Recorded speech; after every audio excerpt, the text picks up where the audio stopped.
Представници на невладини организации натаму бараат итно воведување на сексуално воспитување во училиштата. Предлагаат да се усвои национална стратегија. Неопходно итно воведување на сексуалното образование во наставниот процес, бидејќи само така ќе се подигне степенот на информираност на младите за оваа тема, сугерираат невладините организации. Според нив, младите се срама да разговараат со своите родители или професори и за контрацепцијските средства, па заради тоа најчесто за да спречат бременост или полово пренослива болест, се одлучуваат за презервативот, без при тоа да размислат и за други алтернативни средства. Само 1,6% од сексуално активните млади користат орална контрацепција во нашата земја.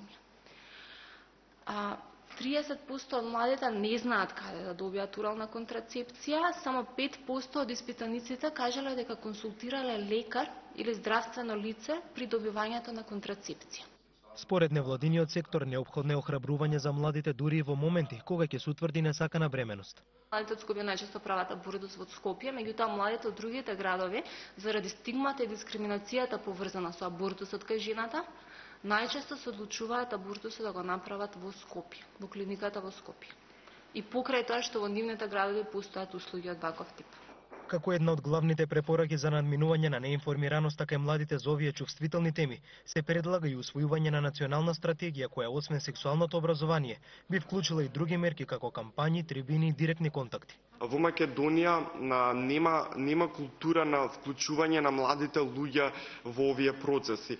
Многу често, не многу често, туку во најголемиот дел од случаите се донесуваат, да кажеме, закони кои што се однесуваат на младите, а при тоа никој не ги прашува младите луѓе дали тоа е добро или пак не. И затоа ние сме тука да и се разбира сакаме да учествуваме во тие процеси, да ги менуваме состојбите.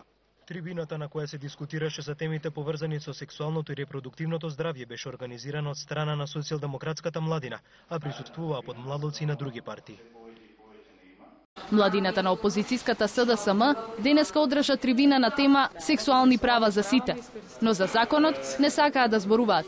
Се задржа само на сексуалното здравје на младите и ги советуваше како да се заштитат. Законот за недискриминација се уште не е донесен. На СДСМ неколку предлог како тој би изгледа? Немам коментар на тоа прашање. Европската комисија 2 години поред во извештаите за Македонија наведува дека треба да се донесе закон за недискриминација.